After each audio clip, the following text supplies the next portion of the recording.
What's happening, y'all? WWE has discussed a big Rhea Ripley match for WrestleMania 41 this April in Las Vegas. And in this video, I'm going to tell you exactly what that match is, why it's so significant, and why I think we're actually going to get it. Because Rhea Ripley is obviously coming off of her big time feud with Liv Morgan, a storyline in which that was not even supposed to last longer than a month, and it lasted multiple months to the point where people were over it and felt repetitive. Now WWE is looking forward.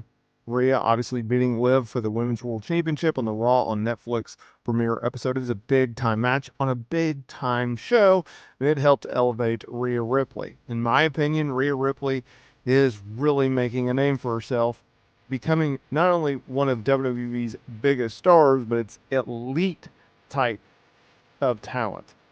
And they have something in mind. Now, I'll be full honest with y'all. I did not see this match coming. I figured they were going to run back Rhea Ripley versus Becky Lynch. Now, obviously, that was a match at WrestleMania 40. Everyone and their dog, including myself, thought that Becky was going to dethrone Rhea Ripley. It had been a while since Becky was champion. Rhea had had the title for quite some time. Why not do the title change? That didn't happen, right? Rhea went over. Becky eventually won the title, but it was in a battle royale before she dipped out. And now we set our focus towards WrestleMania 41.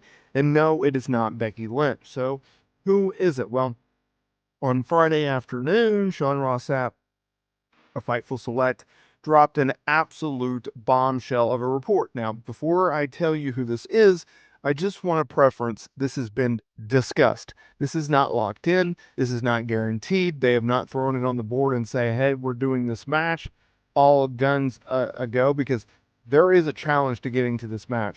So what is it? Well, Rhea Ripley and Bianca Belair, they've often expressed interest in wrestling each other in various interviews, and now they might actually get the chance because Rhea Ripley versus Bianca Belair has been discussed for WrestleMania 41. As I said, it's not locked in, but it has definitely been discussed. Both women have been two of WWE's top stars for the past several years, yet they've largely been kept apart aside from some teases here and there. Ripley going over Liv Morgan. Belair continues to hold the women's tag team championships alongside Naomi because Jade Cargill is out. Now keep in mind that here's a little bit of backstory for you. So let's take it back a few years. Let's age ourselves. Money in the Bank 2022, Ripley was slated to challenge Bianca Belair for the Raw Women's Championship at Money in the Bank. However, she was pulled from that match due to injury. Belair then faced Carmella instead, and since then, Belair and Ripley have only interacted a handful of times. Though they worked together leading into this year's, or last year's, technically 2024 Survivor Series, they were on the same team for the Women's War Games match. I understand that they worked down in NXT, but I'm talking about main roster singles matches. It's a dream match. It's something in which I think, and I've talked about this on the channel, and so when I saw this report, I'm like, oh, I have got to talk to you guys about it.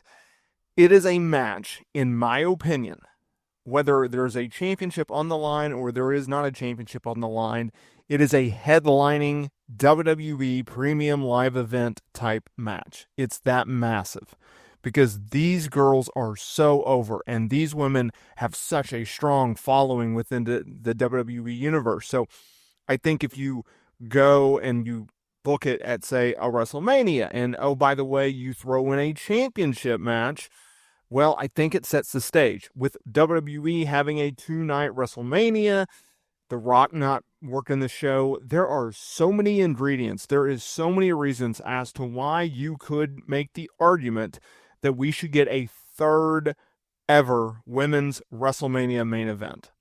Okay? So if I'm booking, and Bianca Belair has the honor of saying that she was part of the second ever women's WrestleMania main event, if I'm going at it and I go, all right, what can we anchor down night one, right? Because Cody Rhodes is going to be night 2. Roman Reigns, heck, he could be night 1. I understand that. But I would make a real argument, because we don't know who Roman's necessarily going to be working with.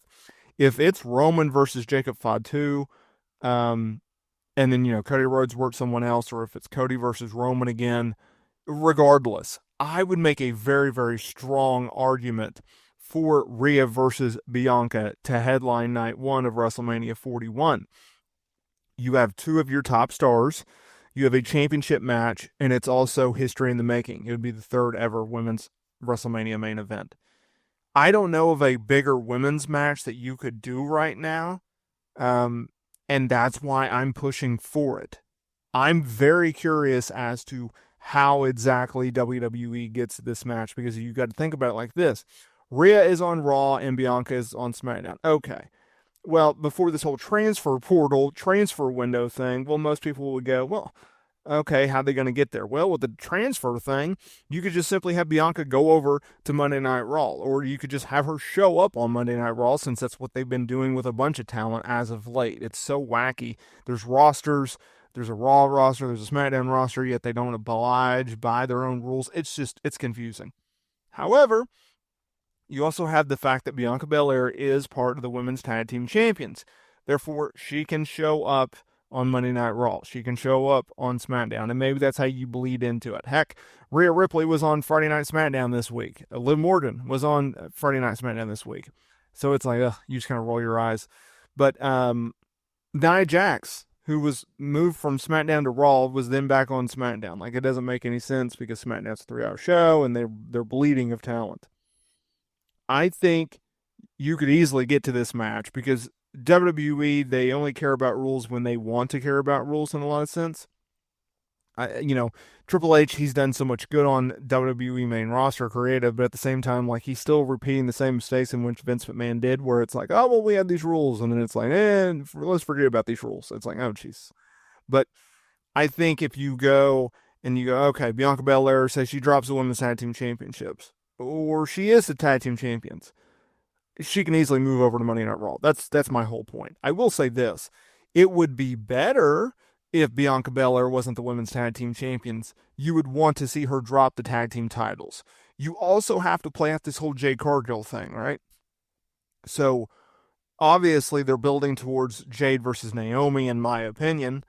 Well, are you going to have Bianca still be champions with Naomi when Jade returns? Whenever Jade does return, whether that's at the Royal Rumble or before WrestleMania or whatever, like, there are some loose ends that WWE is going to have to fill in during this time for this potential showdown. But in terms of just like on paper, do we book it? Do we not book it? Yeah, you book it. It's the perfect time. It's a perfect place. You also don't want to have a situation in which what could have been, right? We could have saw this match, but we didn't see this match type of thing. You don't want to necessarily go through that. So if I'm WWE, 1,000%, I'm booking this match all day, every day, and twice on Sunday.